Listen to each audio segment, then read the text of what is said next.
ہریرہ کہتے ہیں کمر سیدھی نہیں ہوا کرتی تھی، یوں جھکائی کمر کے ساتھ فاروق اعظم کے پاس جا کر وہی مسئلہ پوچھا جو صدیق سے پوچھا تھا۔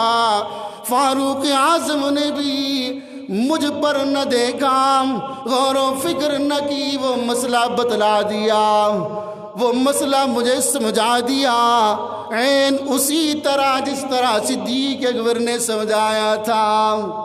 ابو ہریرہ کہتے ہیں میرے دل کے اندر یہ تمنا تھی ان کے پاس جاؤں گا، یہ مسئلہ پوچھوں گا، یہ میرا مسئلہ اصل سمجھ جائیں گے، مجھے کھانے کے لیے کچھ مل جائے گا، میرا پیٹ بھر جائے گا، چلنے پھرنے کی سکت نہیں ہے، آمنہ کے لال کے پاس جانے کی سکت کوئی نہیں ہے، وہاں چلا جاؤں گا، لیکن کیا کروں؟ ابو ہریرہ کہتے ہیں کمر سیدھی نہیں کر سکتا، اتنا بھوک نے نہ ڈال کر رکھا ہے، اب یہ باتیں دل میں جمع کی ہوئی ہیں۔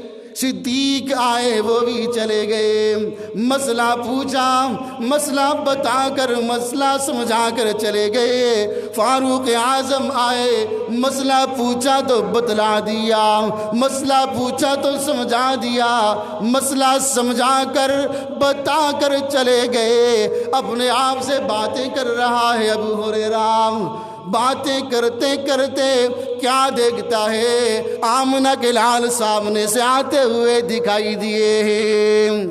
آ گیا جس کا نہیں ہے کوئی ثانی وہ رسول، آ گیا جس کا نہیں ہے کوئی ثانی وہ رسول، دین فطرت پر جس کی ہے حکمرانی وہ رسول۔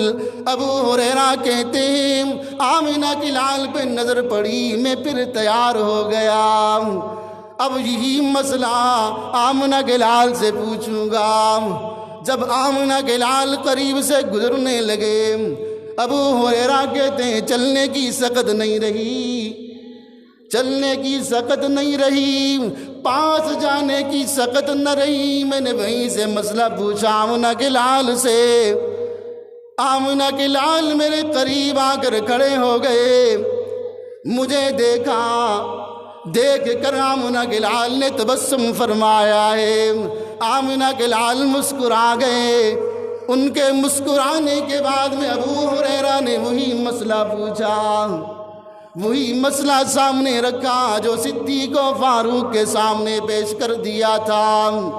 جس وقت یہ مسئلہ میں نے آمنہ کے لال کے سامنے رکھا، آمنہ کے لال نے وہ مسئلہ سن کر تبسم فرما کر فرمایا کہ ابو ہریرہ بھوک لگی ہے نا؟ ابو ہریرہ کہتے ہیں میرے دل کی تمنا کھل گئی، میرے دل کے اندر تمنا یہ کھل گئی، آمنہ کے لال میرے مسئلے کو پہنچ گئے۔ میں ابو ہریرہ کہنے لگا ہاں اللہ کے رسول، بھوک نے بڑا تڑپایا ہے۔ صدیق سے بھی یہی مسئلہ پوچھا، فاروق سے بھی یہی پوچھا، لیکن انہوں نے ان پہ غور نہ کیا، وہ مسئلہ بتلا کر چلے گئے۔ لیکن آمنہ کے لال کی بات آئی، مسئلہ پوچھا تو آمنہ کے لال نے مسئلہ نہیں بتلایا، کہنے لگے ابو ہریرہ بھوک لگی ہے نا؟ میں ابو ہریرہ نے فوراً اقرار کر دیا اللہ کے رسول بھوک نے تڑپایا ہے، اتنا بھوک نے نڈال کر رکھا ہے، کمر سیدھی کر کے چل نہیں سکتا۔ اللہ کے رسول کہنے لگے ابو ہریرہ مسئلہ بعد میں سمجھاؤں گا، پھر میرے ساتھ چل، مسئلہ بعد میں بتاؤں گا، پہلے میرے ساتھ آ، میرے پیچھے پیچھے آ۔ آمنہ کے لال کا شان نبوت کی طرف رواں دوا ہو گئے، میں ابو ہریرہ بھی پیچھے پیچھے چلا جا رہا ہوں۔ کاشان نبوت میں پہنچ کر آمنہ کے لال اندر چلے گئے، باہر واپس آئے تو ہاتھ میں ایک پیالہ، وہ برتن وہ پیالہ دودھ سے بھرا۔ میں ابو ہریرہ نے وہ پیالہ دیکھا تو میں مسکرا گیا، میں خوش ہو گیا، میری بھوک کا انتظام ہو گیا۔ آمنہ کے لال اللہ کے رسول فرمانے لگے، ابو ہریرہ جس طرح تجھے بھوک نے ستایا ہوا ہے، اصحاب صفہ میں 70 طلباء صحابہ کرام بھی بھوک سے نڈال ہیں۔ ابو ہریرہ جا جلدی کر انہیں بھی بلا کر لے کے آنا۔ ابو ہریرہ کہتے میں پھر ناراض ہو گیا، ایک پیالہ دودھ کا، 70 طلباء کرام بھی ہیں، میں ابو ہریرہ بھی ہوں۔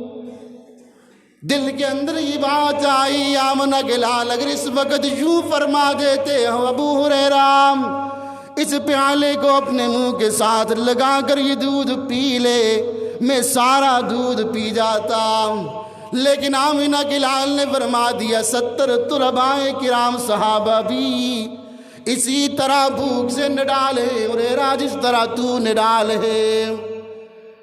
ابو ہریرہ کہتے ہیں میں فوراً حکم کی تعمیل کرتے ہوئے اصحاب صفہ جا پہنچا، وہاں سے 70 طلباء کرام صحابہ کرام کو ساتھ لیے آمنہ کے لال کے کشان نبوت پر آ پہنچا۔ سامنے آئے آمنہ کے لال یوں اپنے ہاتھوں میں اس پیالے کو پکڑے بیٹھے ہیں، قریب آیا، کہنے لگے ابو ہریرہ ایک ایک کر کر ان صحابہ کرام کو، ان طلباء کرام کو میرے پاس بھیجتا جا، میں رحمت والے ہاتھوں سے انہیں دودھ پلاتا جاؤں۔ خود نہیں پیا، خود اپنی پیاس نہیں بجائی، ان طلباء کرام کی پیاس بجانے کی فکر، جن طلباء کرام کو آج ہم کچھ نہیں سمجھتے۔ ہم کہتے ہیں گھر میں والدین کھانا نہیں دے سکتے تھے، مدرسے بھیج دیا، ہوتا ہے نا ہمارے دلوں میں، ہم کہتے ہیں جی مدرسے وہ جائے جسے کوئی کھانا، میں اچھا کماتا ہوں جی میں اپنے بیٹے کو مدرسے کیوں بھیجوں؟ یہی جب مرتا ہے نا، اللہ کی قسم جس بچے کو کچھ دینے کے لیے اس کے دل کے اندر تمنا نہیں ہوتی، وہی چرپائی کے سرہانے کھڑا ہو کر رب کا قرآن پڑھتا ہے یہ بات کہ نہیں؟ ہمیں ان کا زیادہ خیال کرنا چاہیے۔ ہم اسکول والوں کا، اسٹوڈنٹوں کا اتنا خیال کرتے ہیں، ان طلباء کرام کا ہمیں ذرہ برابر بھی خیال نہیں ہے۔ کہتے ہیں اب یہ کسی کام کا نہیں تھا، اسکول پڑھنے کے قابل نہیں تھا، کام کاج کے قابل نہیں ہے، اسے مدرسے میں داخل کر دو جی 10 بار فیل ہو گیا۔ اب وہاں اللہ رب العالمین اس قرآن کی نسبت سے اسے وہ مقام اور مرتبہ عطا کر دیتے ہیں جو اوروں کو نہیں ملتا۔ آمنہ کے لال نے فرمایا کہ ان کی فکر کیا کرو، ان کی فکر کیا کرو، اللہ رب العالمین ان کی فکر کی بدولت تمہیں جہنم سے بچا کر جنت عطا فرمائیں گے۔ ابو ہریرہ کہتے ہیں آمنہ کے لال نے ان 70 طلباء کرام کو ایک ایک کر کے اپنے ہاتھوں سے دستے شفقت سے برا محبت برا دودھ پلا رہے ہیں۔ اب وہ صحابہ کرام، وہ 70 طلباء کرام بھی پانی پی پی کر، دودھ پی پی کر نوش فرما رہے ہیں۔ اتنا دودھ پی لیا ہر ایک کو خوب پیٹ بھر جاتا ہے، پیچھے ہٹ جاتا ہے۔ آمنہ کے لال ابو ہریرہ سے فرماتے ہیں ہریرہ دوسرے کو بھیج دو نا۔ کرتے کرتے 70 طلباء کرام اصحاب صبح والے دودھ پی کر اپنا پیٹ بھر جاتے ہیں۔ ابو ہریرہ کہتے ہیں میں کن اکھیوں سے دیکھ رہا ہوں پیالے میں کچھ بچا بھی ہے کہ نہیں، آنکھوں کے کونے سے دیکھ رہا ہوں پیالے میں کچھ بچا بھی ہے کہ نہیں۔ 70 طلباء کرام نے دودھ نوش کر لیا، میں ابو ہریرہ ابھی تک بھوکا ہوں۔ کرتے ہوئے آخر میں جب اللہ کی محبوب نے آواز دی ابو ہریرہ میرے قریب آنا، آ کر دودھ نوش کر لینا۔ ابو ہریرہ کہتے ہیں قسم ہے اس ذات کی جس کے قبضہ قدرت میں ہریرہ کی جان ہے، جس وقت میں پیالے کے قریب آیا تو پیالہ منڈیروں تک بھرا ہوا پایا۔ 70 طلباء کرام پی گئے لیکن دودھ ختم نہیں ہوا۔ ابو ہریرہ کہتے ہیں میں نے اپنا منہ لگا کر خوب سیر ہو کر دودھ پیا۔ خوب سیر ہو جانے کے بعد میں نے اپنا منہ دور کیا۔ آمنہ گلال فرمانے لگے ہریرہ تھوڑا اور پی لو۔ ابو ہریرہ کہتے ہیں رسول اللہ کی اتنی محبت بری انداز سے میں نے دوبارہ منہ لگا کر پھر خوب سیر ہو کر دودھ پیا۔ جب پیٹ بھر گیا پھر میں نے منہ ہٹایا۔ تیسری بار پھر آمنہ گلال فرماتے ہیں ابو ہریرہ اور پی لے۔ تیسری بار میں نے پھر اور پیا، اتنا خوب سیر ہو کر پیا کہ اب ایک ذرے کی بھی گنجائش نہیں تھی۔ چوتھی بار آمنہ گلال فرماتے ہیں ہریرہ اور پی لے۔ میں ابو ہریرہ کہنے لگا آمنہ گلال اب گنجائش نہیں، پیٹ بھر گیا ہے، اب کوئی گنجائش نہیں ہے۔ ابو ہریرہ کہتے ہیں آمنہ گلال 70 طلباء کو پلانے والے، میں بھوکے ابو ہریرہ کو دودھ پلانے والے، سب سے آخر میں خود وہ دودھ نوش فرما رہے ہیں۔ بتلا دیا کہ آ گیا جس کا نہیں ہے کوئی ثانی وہ رسول، دین فطرت پر جس کی ہے حکمرانی وہ رسول، موت کو بنایا جس نے زندگانی وہ رسول۔ ابو ہریرہ بتلانا چاہتے ہیں کائنات والوں، ہم نے کائنات میں ان جیسا اجمل نہیں دیکھا، ان جیسا اشرف نہیں دیکھا، ان جیسا اکمل کوئی نہیں دیکھا۔ وہاں وہ راہب تڑپ اٹھتا ہے، اس نوجوان سے کہتا ہے نوجوان تو جانتا نہیں اس نوجوان کے اندر پیغمبرانہ صفات ہیں، ذرا غور کرنا۔ اب وہ نوجوان کہتا ہے ہم مصر میں پہنچے، مصر میں پہنچنے کے بعد اس نوجوان نے مشورہ کیا، یہاں مصر کا بازار منڈی کے لحاظ سے، منڈی کے بھاؤ سے بڑا تیز تھا، بڑا مشہور تھا۔ آمنہ گلال نے فرمائی جتنا مال و متاع ہمارے پاس ہے میرا جی چاہتا ہے یہاں فروخت کر لیں، یہاں نفع اچھا دام آ رہا ہے۔ سب نے کہا جس طرح آپ کہتے ہیں ایسا کر لیں، ہم آپ کے ساتھ ہیں۔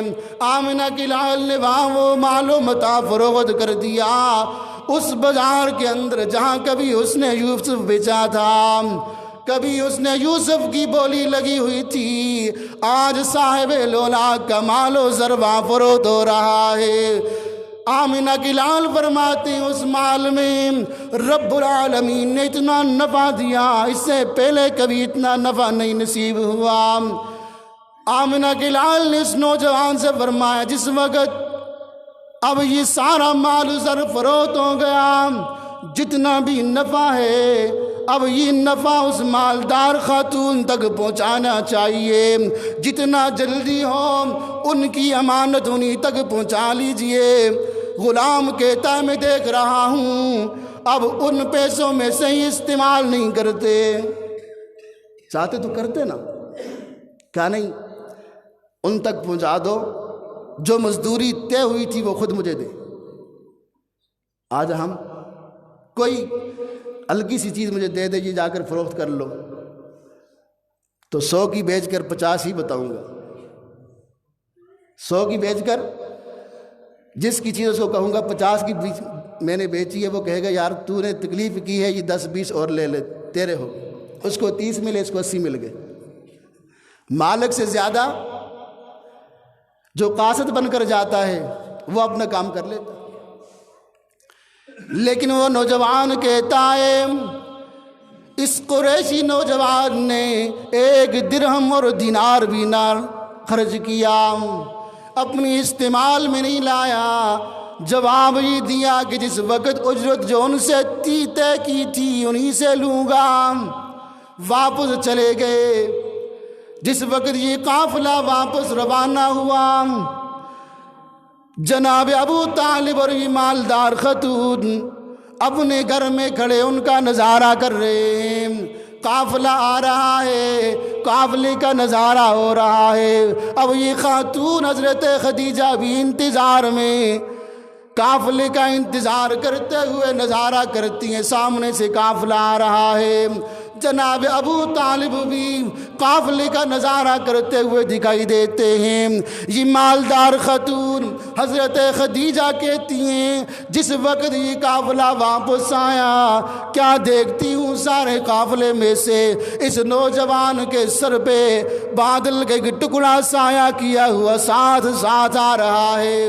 میں حیران ہو گئی، میں پریشان ہو گئی، یہ نوجوان جس کو میں نے اپنا مال و زر فروخت کرنے کے لیے دیا ہے یہ کوئی عام انسان نہیں ہے۔